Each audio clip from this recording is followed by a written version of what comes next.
Спустя 100-дневные насильственные репрессии китайского режима, которые, как объявлено, продлятся с 25 июня по 30 сентября в Восточном Туркестане, применяются во всех городах, известно, что самая жестокая ситуация сложилась в Хатыне. В документе, который четко объясняет масштабы этих репрессий в Хатыне, резюмируется ситуация и рассказывается, насколько безопасным стал город для китайских поселенцев. Персонал отеля в Хатыне, который принял телефонный визит репортера РФА, свидетельствует: Хатынь сейчас самое спокойное место, потому что через каждые 100 метров стоит полицейский, а через каждые 500 метров находится полицейский участок. Согласно докладу, в первые дни так называемых 100-дневных репрессий 150 уйгуров были заключены в тюрьму в провинции Хатын, и более 2000 уйгуров были отправлены в исправительные лагеря, называемые образовательными центрами, под различными предлогами.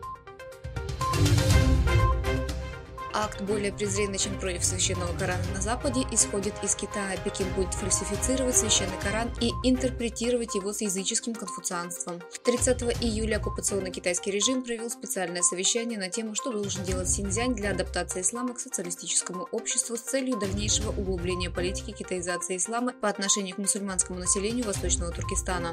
Совещание, организованное исполнительным комитетом Синьцзянского партийного комитета Института социализма Коммунистической партии Китая, и присутствовавшие на обсуждении более 20 религиоведов и экспертов обсудили, как ислам должен быть адаптирован к социализму и что делать в этом контексте.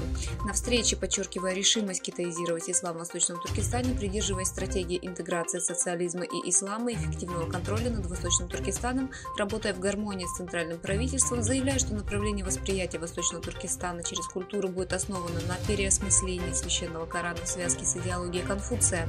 Фактически исламу объявлена публичная война. Country Garden, одна из крупнейших строительных компаний Китая, предупредила, что может потерять $7,5 миллиардов за первые 6 месяцев года. Это рассматривается как признак проблем, стоящих перед Китаем, второй по величине экономики мира.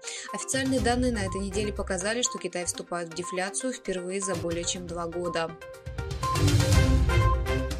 После того, как правительство Китая запретило американским компаниям инвестировать в высокотехнологичный сектор Китая, британское правительство заявило, как оценивает решение США. Представитель британского правительства заявил, что указ Байдена внес больше ясности в подход США, добавив: Великобритания тщательно оценит новые меры и постоянно оценивает потенциальные риски определенных инвестиций в национальную безопасность. Так называемый закон о национальной безопасности Китая в Гонконге и геноцидные преступления Китая против уйгуров, как сообщается, вызвали напряженность между двумя сторонами.